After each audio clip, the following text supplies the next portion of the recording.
Witam Państwa bardzo serdecznie. W moim dzisiejszym filmie opowiem Państwu o ostatnim dowódcy Armii Krajowej, generale Leopoldzie Okulickim. Dla jednych to bohater polskiej konspiracji, dla innych zdrajca, który poszedł na współpracę z NKWD. Dowiecie się, jak było naprawdę. A złotymi patronami kanału są pani Ewa Szemraj i pan Andrzej Maciejewski z Alaski.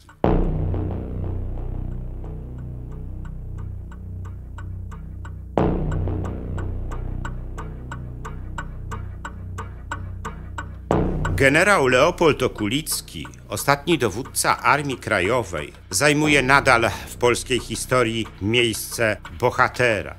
Tej pozycji nie zmienił fakt, że wbrew rozkazom naczelnego wodza, generała Kazimierza Sosnkowskiego, nie zapobiegł wybuchowi powstania warszawskiego, a nawet zrobił wszystko, aby do niego doszło. Tej pozycji nie zmienił również fakt, że wbrew stanowisku polskiego rządu w Londynie w marcu 1945 roku wraz z innymi przywódcami polskiego państwa podziemnego udał się na rozmowy z Sowietami, które zakończyły się ich aresztowaniem. Pozycji Okulickiego jako bohatera polskiej historii nie zmieniły także kolejne informacje mówiące o tym, że już podczas swojego pierwszego aresztowania przez Sowietów w 1941 roku przekroczył cienką granicę, jaka może dzielić polityczną grę z Sowietami od bycia ich agentem. Warto jedynie wspomnieć o tym, że w wydanych przed paroma laty pamiętnikach generała Iwana Sierowa, który zajmował się rozpracowywaniem Armii Krajowej, można przeczytać, że Okulicki był prowokatorem współpracującym od 1940 roku z NKWD i jednocześnie z Anglikami. Spróbujmy zatem przyjrzeć się na chłodno postaci Okulickiego i poszukać odpowiedzi na pytanie, czy rzeczywiście zasługuje on na miano bohatera polskiej historii, czy też powinien być jej antybohaterem. Leopold Okulicki urodził się w 1898 roku w Bratucicach w powiecie bocheńskim. Dzięki pomocy finansowej swojego wuja księdza po ukończeniu szkoły powszechnej mógł dalej uczyć się w gimnazjum. W 1915 roku uciekł jednak ze szkoły i wstąpił do Legionów Piłsudskiego. Po kryzysie przysięgowym w Legionach w 1917 roku trafił do austriackiego wojska, z którego po jakimś czasie zdezerterował. Gdy w listopadzie 1918 roku Polska odzyskała niepodległość, Okulicki znalazł się w szeregach polskiego wojska. Brał między innymi udział w wojnie polsko-bolszewickiej, w której odznaczył się odwagą, za co odznaczono go Srebrnym Krzyżem Orderu Virtuti Militari. Po wojnie polsko-bolszewickiej został słuchaczem Wyższej Szkoły Wojennej w Warszawie. Z tego okresu mamy dwie opinie charakteryzujące osobę Okulickiego. Pierwszą z nich sporządził francuski generał Louis Faury, który napisał o nim tak: duża siła woli, bardzo sumienny, duża zdolność do pracy. Będzie użyteczny w sprawach, które wymagają dużego nakładu pracy, lecz średnich zdolności. W gruncie rzeczy będzie pożyteczny w sztabie. Drugą z tych opinii sformułował komendant tej szkoły, generał Aureli Serdi Teodorski, który z kolei napisał o nim tak: lekkomyślny, nieobowiązkowy, niepewny. W obu tych opiniach są cechy, które spotykamy w późniejszych latach u Okulickiego. Po ukończeniu Wyższej Szkoły Wojennej Okulicki pełnił różne funkcje sztabowe i systematycznie awansował. Od 1935 roku pracował już w komórkach sztabu generalnego i tam zastał go wybuch wojny. We wrześniu 1939 roku Okulicki został oficerem łącznikowym naczelnego wodza przy dowództwie obrony Warszawy. Za swoje działania otrzymał od generała Juliusza Rumla Złoty Krzyż Orderu Virtuti Militari. Po kapitulacji Warszawy znalazł się w grupie wyższych oficerów skupionych wokół generała Michała Karaszewicza-Tokarzewskiego, którzy tworzyli zręby konspiracyjnej służby zwycięstwu Polski. Najpierw Okulicki został komendantem okręgu SZP w Łodzi, a potem komendantem okręgu SZP w Lwowie. W styczniu 1941 roku został jednak aresztowany przez sowieckie NKWD. W trakcie 35-dniowego śledztwa na Łubiance doznał psychicznego załamania. Nie widząc wyjścia z sytuacji, zdradził NKWD wszystko, co wiedział na temat polskiej konspiracji i zaproponował współpracę. W jego zeznaniach możemy między innymi przeczytać, że w walce pomiędzy Związkiem Sowieckim a III Rzeszą naród polski powinien stanąć u boku Związku Sowieckiego. W przekonaniu, że zwycięstwo Związku Sowieckiego da narodowi polskiemu możliwość życia i rozwoju narodowego, kulturalnego, gospodarczego i politycznego, deklaruje chęć dalszej pracy. Okulicki zdradził NKWD nie tylko struktury organizacyjne Związku Walki Zbrojnej, następcy SZP, ale także ujawnił nazwiska konspiracyjne i adresy wielu działaczy. Dzięki temu NKWD mogło ich potem aresztować. To właśnie w wyniku zeznań Okulickiego NKWD aresztowało generała Karaszewicza-Tokarzewskiego, który potem był przez kilka miesięcy torturowany. Jednak Karaszewicz-Tokarzewski w przeciwieństwie do Okulickiego nie załamał się i nie poszedł na współpracę z NKWD. Najgorsze było jednak to, że Okulicki sam zaproponował Sowietom współpracę. Sprzeniewierzył się w ten sposób całkowicie złożonej przysiędze żołnierskiej. W każdym razie po podpisaniu układu Sikorski-Majski w sierpniu 1941 roku Okulicki został zwolniony z więzienia na Łubiance. Objął wtedy stanowisko szefa sztabu polskiej armii w Związku Sowieckim i został najbliższym współpracownikiem generała Władysława Andersa. Nieco później dowodził 7. Dywizją Piechoty w armii Andersa. Razem z nim brał udział w rozmowach ze Stalinem na Kremlu. Wiosną 1942 roku Okulicki organizował ewakuację armii Andersa do Iranu. Gdy znalazł się na Bliskim Wschodzie, kierował specjalnym ośrodkiem wyszkolenia polskiej armii. Po śmierci generała Sikorskiego znalazł się w sztabie naczelnego wodza w Londynie, którym został wówczas generał Kazimierz Sosnkowski. Ten ostatni wysłał Okulickiego z misją do kraju i w nocy z 22 na 23 maja 1944 roku Okulicki wylądował w Polsce. Miał przekonać Komendę Główną Armii Krajowej do tego, aby nie robiła ona w Warszawie powstania. Ale Okulicki zrobił coś zupełnie odwrotnego. Zaczął przekonywać innych dowódców Armii Krajowej do powstania, twierdząc w rozmowach, że Warszawa musi walczyć niezależnie od ceny. Robił to nawet wtedy, gdy do generała Bora Komorowskiego, dowódcy Armii Krajowej, wpłynęła 29 lipca 1944 roku kolejna depesza komunikująca stanowisko Sosnkowskiego, że jest on bezwzględnie przeciwny powstaniu. Jego rolę potwierdzają inni dowódcy Armii Krajowej. Sam Bór Komorowski po wojnie sprawę jego działań ujął tak.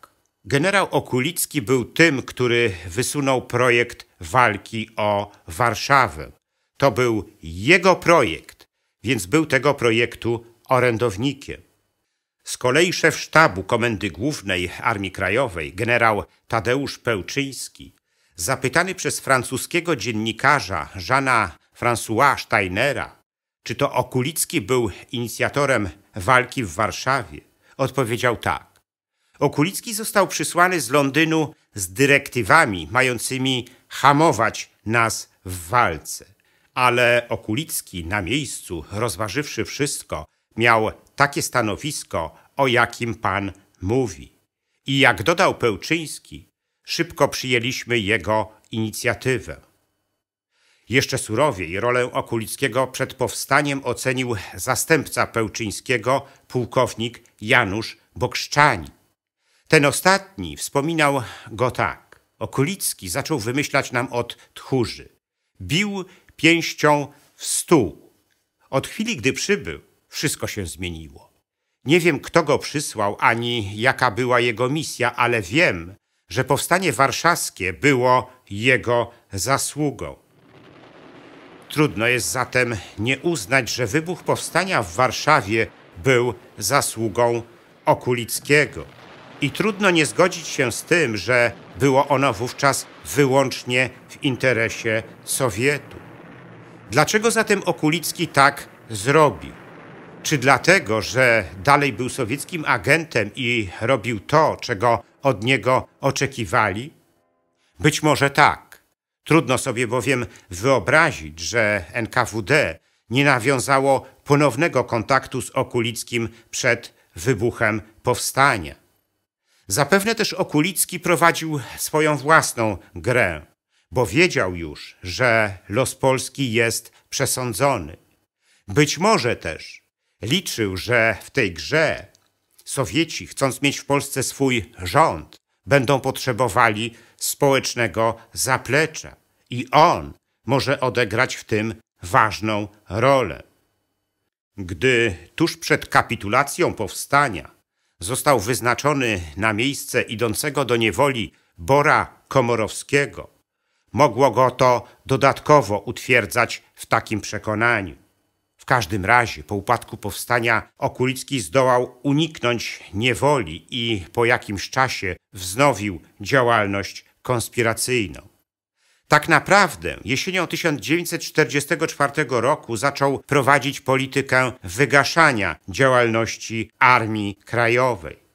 Finalnym efektem tej polityki był rozkaz z 19 stycznia 1945 roku o rozwiązaniu Armii Krajowej, której potencjał miał zostać wykorzystany przez głęboko zakonspirowaną organizację Nie. W marcu 1945 roku Okulicki przyjął zaproszenie na rozmowy z generałem Iwanowem, który w rzeczywistości okazał się generałem NKWD Iwanem Sierowem. I 27 marca 1945 roku wraz z innymi przywódcami polskiego państwa podziemnego udał się na te rozmowy do Pruszkowa. Wszyscy zostali aresztowani i znaleźli się na Łubiance. Okulicki, decydując się na udział w tych rozmowach, po raz drugi złamał rozkaz naczelnego wodza, generała Andersa, który kategorycznie zabraniał jakichkolwiek rozmów z Sowietami. Taką samą instrukcję otrzymał zresztą Okulicki również od premiera Tomasza Arciszewskiego. Dalsze losy Okulickiego znamy z przekazanych w latach 90. przez stronę rosyjską dokumentów archiwalnych. Wiemy z nich, że Okulicki w okresie swojego ponownego pobytu na Łubiance pisał listy do Stalina i Berii, zapewniając ich o swojej gotowości do dalszej współpracy. Przekazał też śledczym z NKWD całą swoją wiedzę o polskim podziemiu. Udzielał nawet instrukcji, jak należy walczyć z polskim podziemiem. To jednak nie uratowało go przed tragicznym losem. Ja действительно никакой вражды против Советского Союза не чувствую. Został skazany w tzw. procesie 16 na 10 lat więzienia. Po wyroku słuch o nim zaginął. Według oficjalnej sowieckiej wersji zmarł 20 grudnia 1946 roku w więzieniu na Łubiance. Jak wynika z relacji Adama Bienia, którego cela sąsiadowała z celą Okulickiego, Okulicki został rozstrzelany. Potwierdza to zresztą generał Sierow w swoich pamiętnikach. Dlaczego zatem Sowieci zabili kogoś, kto z nimi współpracował i chciał współpracować dalej? Odpowiedź na to pytanie nie jest wcale prosta, ale wiele wskazuje na to, że jego śmierć była elementem zacierania śladów przez Sowietów. Nie chcieli, aby rola sowieckiej agentury w wywołaniu powstania w Warszawie wyszła kiedykolwiek na jaw, a Okulicki tego nie gwarantował. Tak czy inaczej Okulicki dopuścił się współpracy z Sowietami. W Moskwie jest jego teczka dotycząca tej współpracy. Gdy w latach 90. zajrzało do niej kilku polskich historyków, byli wstrząśnięci skalą informacji przekazywanych NKWD przez Okulickiego. Trudno jest zatem uznać Okulickiego za bohatera polskiej historii.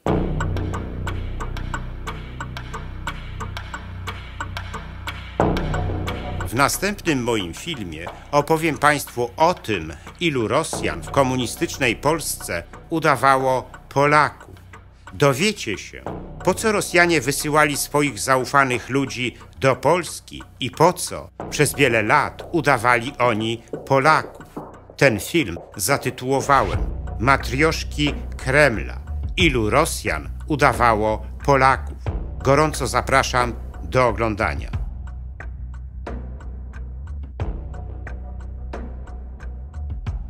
Na kanale Zakazane Historie postanowiliśmy emitować shortsy, bardzo krótkie filmy w trybie portretowym. Przedstawiamy w nich wypowiedzi, jakie padały ze strony ważnych postaci historycznych, które mogą być kwintesencją zdarzeń, w jakich oni uczestniczyli. Wiele z nich niezwykle trafnie oddaje istotę tych zdarzeń. Być może nawet w największym stopniu kształtuje nasze oceny tych zdarzeń. Gorąco zapraszam do ich oglądania i komentowania. Dziękuję za liczne komentarze moich filmów i wpłaty. W sposób szczególny chciałbym podziękować złotym patronom, pani Ewie Szemraj i panu Andrzejowi Maciejewskiemu z Alaski, a także srebrnym patronom, wśród których są pan Dariusz Kwoka, pan Grzegorz Łojko, pan Michał Rychwalski, pan Dariusz Wietrzykowski, pan Dariusz Czarnotta, pan Artur Drogosz, Kongres Polonii Kanadyjskiej z okręgu Toronto oraz wiosna.pl. Zachęcam wszystkich do dalszego wspierania mojego kanału. Wszelkie informacje na ten temat znajdziecie w opisie pod filmem.